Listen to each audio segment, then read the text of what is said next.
Hey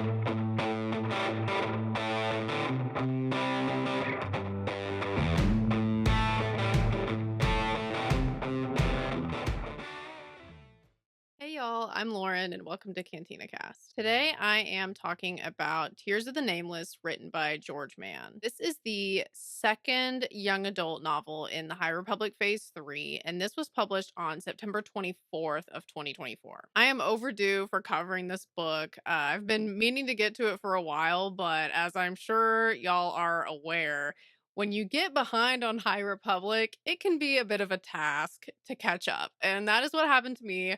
So I'm finally nearly fully caught up now. So I'm finally ready to talk about this book. First, I'm going to give my general thoughts on the book as a whole, just kind of like keeping it vague, no spoilers. And then I will give a warning before I start talking spoilers, just in case if you haven't read it yet, if you don't want to hear any spoilers. Something to know about this book is that it does pick up right after Vernestra's fight with Marchion Ro at the end of Temptation of the Force.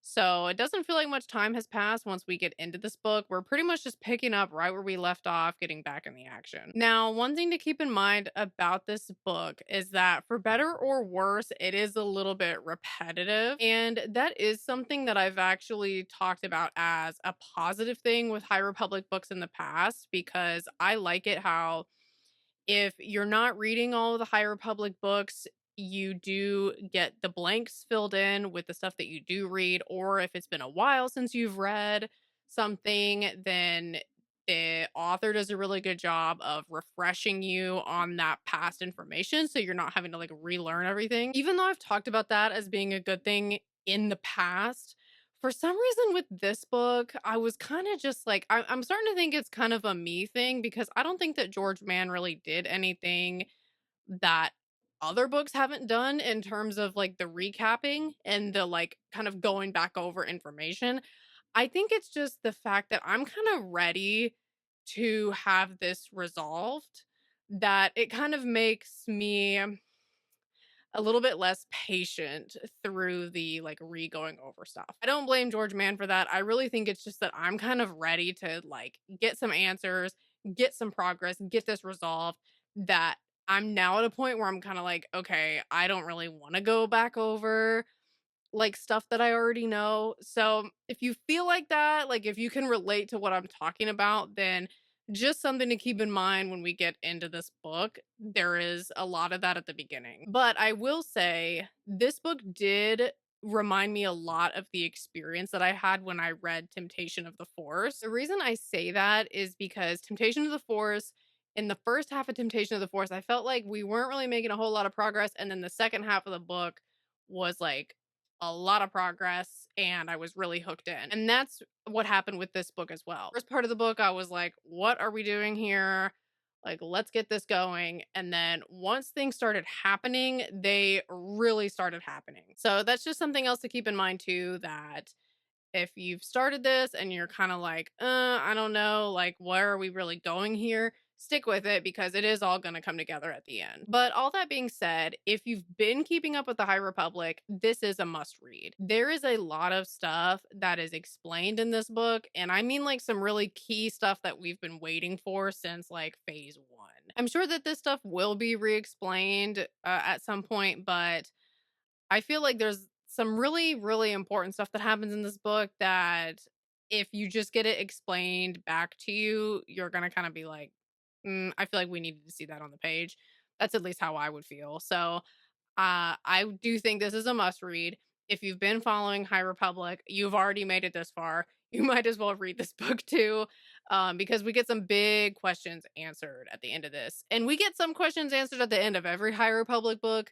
But in this book, we get some questions answered that we've been waiting on for like forever. Like questions that you've been like pulling your hair out about do get answered in this book. Okay, so now I am going to start talking spoilers. So if you haven't read this book yet and you don't want any spoilers, now is your time to turn back. In this book, we do open with Padawan Amadeo and Master Miro Lox, who are going on missions to help people that are affected by the blight. And through all of this, we see that Miro Lox is a really good Jedi Master. Like he's pretty much the example of like what you want your Jedi Master to be. He's very trusting of Amadeo, also really patient.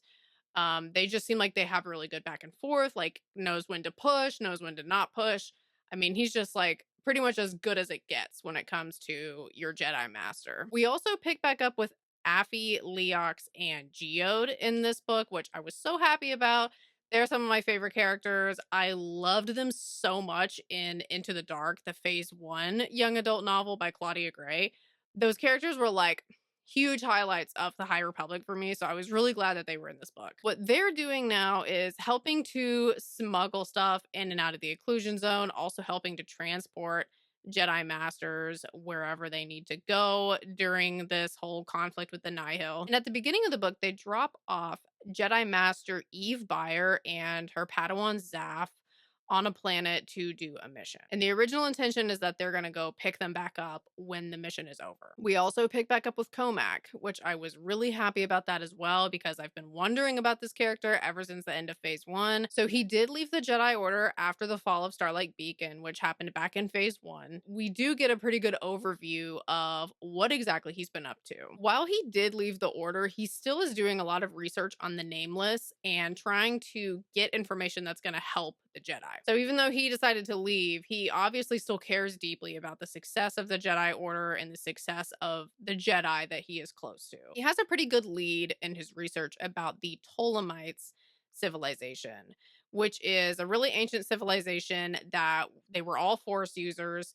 And based on the information that he found, it sounds like they actually did have some encounters with the Nameless and the Blight in their history. And throughout this book, Comac is also having a lot of flashbacks of his friendship with Orla, who was, for me, a standout character from Phase 1. I loved her.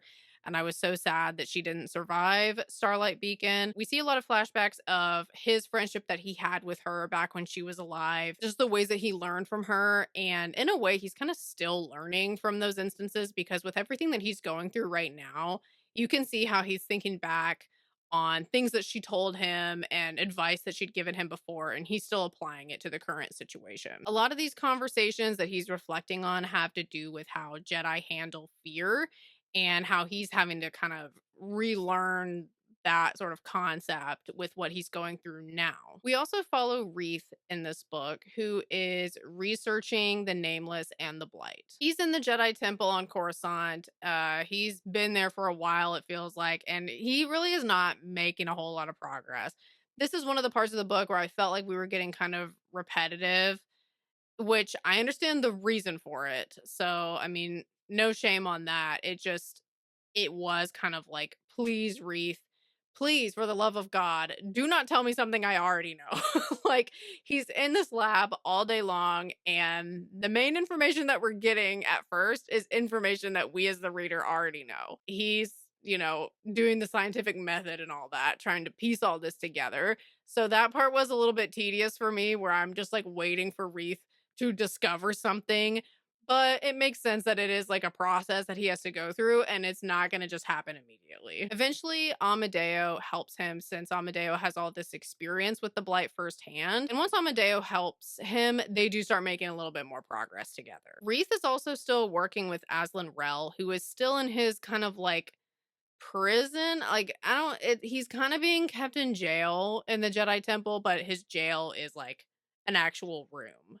So he is under watch because he's a dangerous person, but he's not like officially a prisoner. So Wreath is still talking with him and getting information from him, and Aslan is helping him. And throughout the book, people are always warning Wreath, be careful about Aslan, he's bad news. But they do have an interesting relationship. They have kind of like a strange mixture of trust, but also being very apprehensive of each other. There's times that Wreath wants to believe what Aslan is saying, and it does come across that Aslan is being sincere. But on the other hand, he knows that Aslan is a dark side user. Aslan's motivations are very complicated. He's willing to do anything, like even if it's not the Jedi way.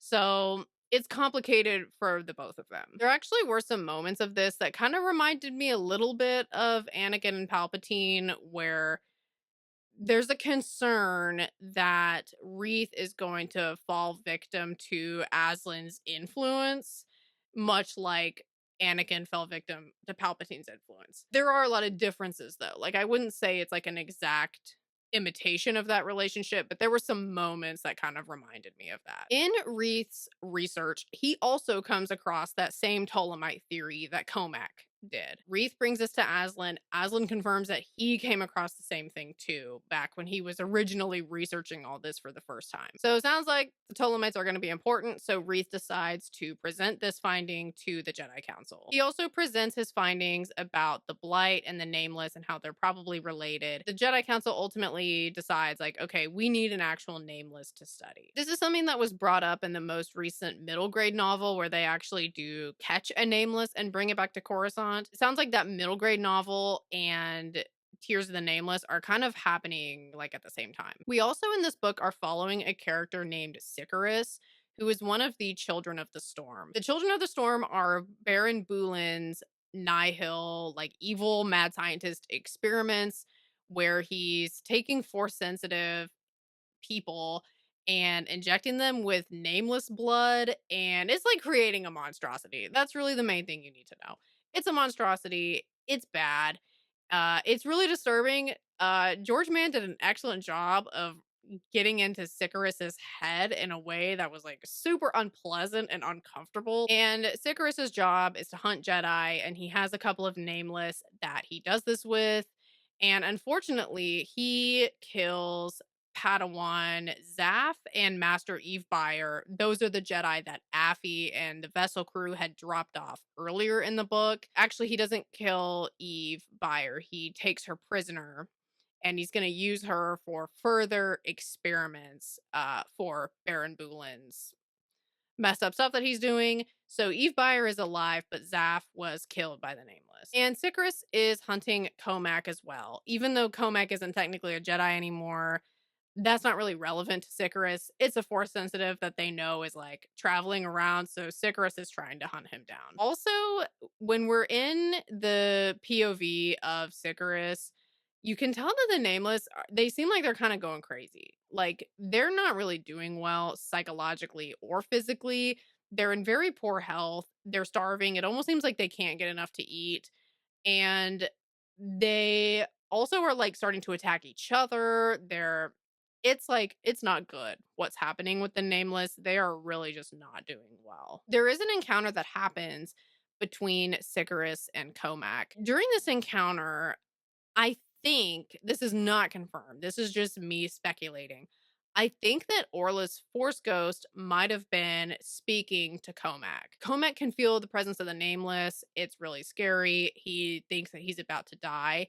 And Orla's voice comes in and she's encouraging him to run and to get away and to like not give up. Just the way that she was talking to him, it didn't feel like a flashback to me. It felt like she was actually talking to him. I don't know if Orla is a Force ghost. That would be really cool. If so, I would love it if like at some point Comac was able to actually see a full-on vision of her. That would be amazing. But either way, I thought it was cool that she was talking to him. Eventually, Comac and Reith do meet again because Comac eventually has to go back to Coruscant to report his own findings to the Jedi Council, which is a pretty emotional thing for Comac because he kind of goes back and forth on if he should even do this, but ultimately he's like, this is the right thing to do. I need to go give them this information. And so Reith and Comac, they are going to work together because they both came to the same Ptolemite conclusion. They're going to work together again and try to crack open this mystery of what exactly all this means. Reith has now been reunited with his former master that had walked away from him. And it's emotional for the both of them because Comac feels, like guilt about leaving, but also is still firm in the belief that it was what he had to do. Reith feels like he was abandoned by his master because he was, like, kind of hard to deny that, even though it feels like from Comac's end, it kind of had to happen. So it's tense between them in the beginning, but over the course of the book, they are able to work it out. When Reith goes to tell Aslan that him and Comac are leaving together to try to go find the Ptolemite civilization and get that full story about what happened, Aslan gives him a final piece of advice, which is if you have an encounter with the Nameless, you need to embrace your fear.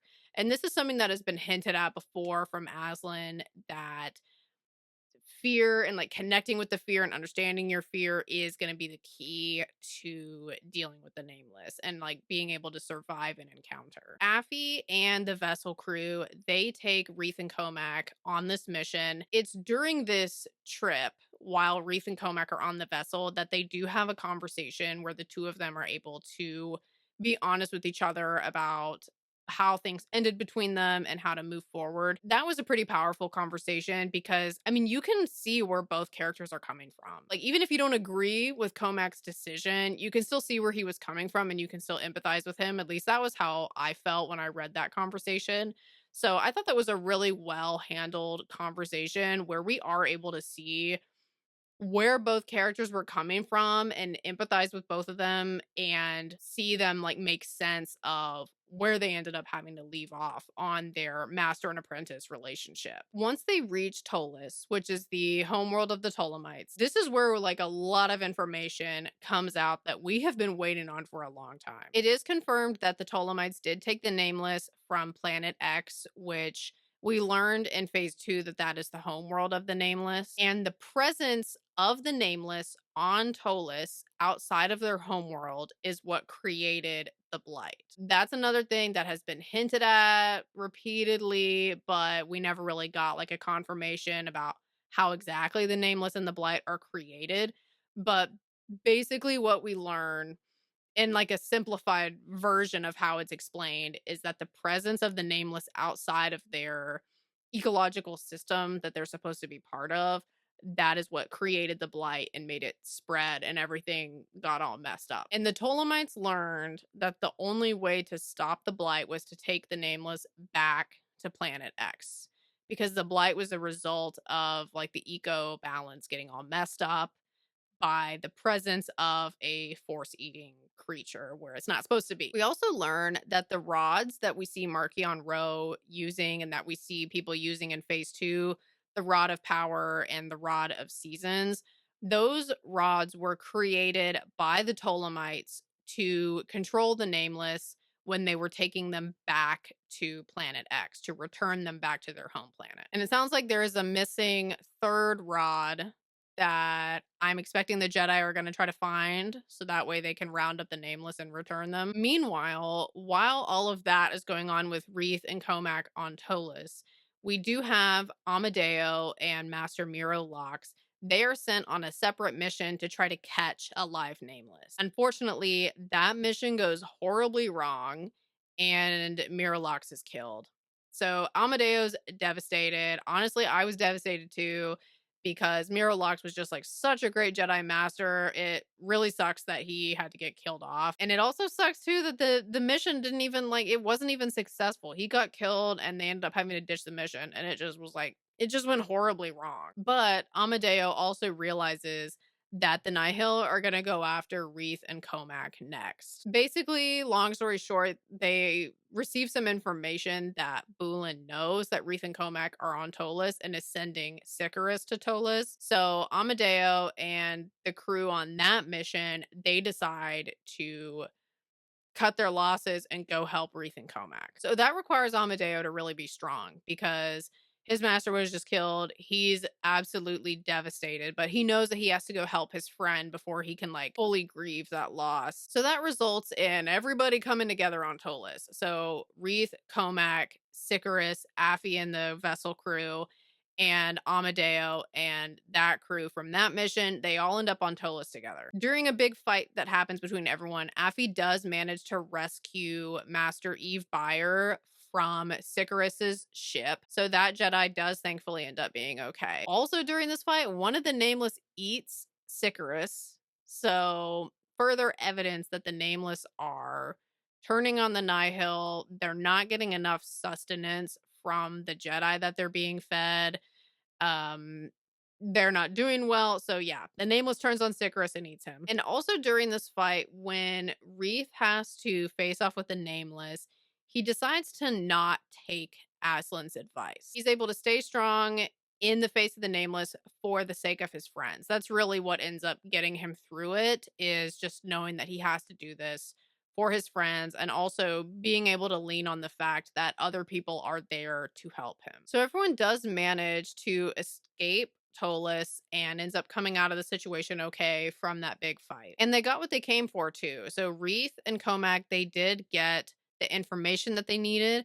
And then in addition to that, they also found a mineral on Tolis that is resistant to the blight. So that's probably going to really help things out going forward. But when Wreath returns to Coruscant and tells Aslan what happened on the mission, they get in an argument when Wreath tells Aslan that he didn't take his advice. That's pretty much like the end of Aslan's influence over Wreath. Wreath tells Aslan that true strength is admitting that you can't do it alone and asking for help. My only thing about this that I was kind of bummed by is, of course, like I don't want Wreath to go to the dark side. I don't want anyone to go to the dark side, really. But I liked this idea that maybe we have to listen to Aslan to like actually get things done. I thought that that was a cool concept. And I liked it that, maybe Aslan would have some information to bring to the table that the Jedi really needed to take. But after the end of this book, it kind of feels like Aslan isn't really actually bringing anything to the table because Reef came up with the Ptolemite thing on his own anyway. Aslan didn't tell him that. He didn't take Aslan's advice about use your fear. So, I don't know. I was kind of bummed because I was kind of interested to see what exactly that would look like. The way I interpreted use your fear, you got to accept the fact that like you are afraid and that's how you overcome it is first you have to accept that like I am afraid. This is horrible. This is all my worst fears realized. And once you accept that and just make peace with that, then you can start overcoming it. That was how I interpreted what Aslan said. So I was kind of bummed that it ended up not going in that direction because I thought that that was a cool concept. At this point, though, I don't think Aslan is really bringing any information to the table that the Jedi don't already have. So I'm wondering if we're just going to kind of stop seeing him around because I don't really know what his point is right now. But I am glad that Wreath didn't go to the dark side because for part of this book, it did seem like that was like a concern that Aslan's influence over Wreath was going to grow and that might put Wreath in a bad situation. So I am glad that that didn't happen because I don't want anybody to go to the dark side. I like Wreath as a light side Jedi and I love him as a character. So I want good things to happen to Wreath. And ultimately, good things do happen to Wreath by the end of this book. He ends up going to Comac, who Comac is going to stay. So that's good that Comac has decided that. And Wreath goes to Comac and asks for help and guidance. And it's kind of like, this is horrible. Like, this is really hard. I can't do this by myself. Like, I need your guidance to help me get through this. And Comac agrees to be there for Wreath. So I am glad that the two of them were able to put the past behind them and move forward with the fact that Comac is going to stay. A lot has happened and they've both grown a lot. And that was where we left off at the end of this book. I'm really excited that we got some things confirmed for the Nameless, things that we probably suspected as readers, but now the characters know what we know. I'm really glad that we're kind of all on the same page now. We know where the blight comes from, we know how to stop the blight. That's great. So I'm really excited to see where this is going to go next. We're getting so close to the end. So I'm really interested to see how it's all going to finish up. I'm relieved that we got some big questions answered. Honestly, I was like really kind of like needing these questions to be answered because it's been so long. We've been waiting for so long. I was like, please, we need some big progress and I really feel like we got that with this book. So overall, I really am happy with where we're at right now. I'm really glad with how the book left off and yeah, I'm excited to see what's going to happen next as we get close to the end here. And thanks so much for joining y'all. I hope that y'all have a great rest of your day. Bye guys.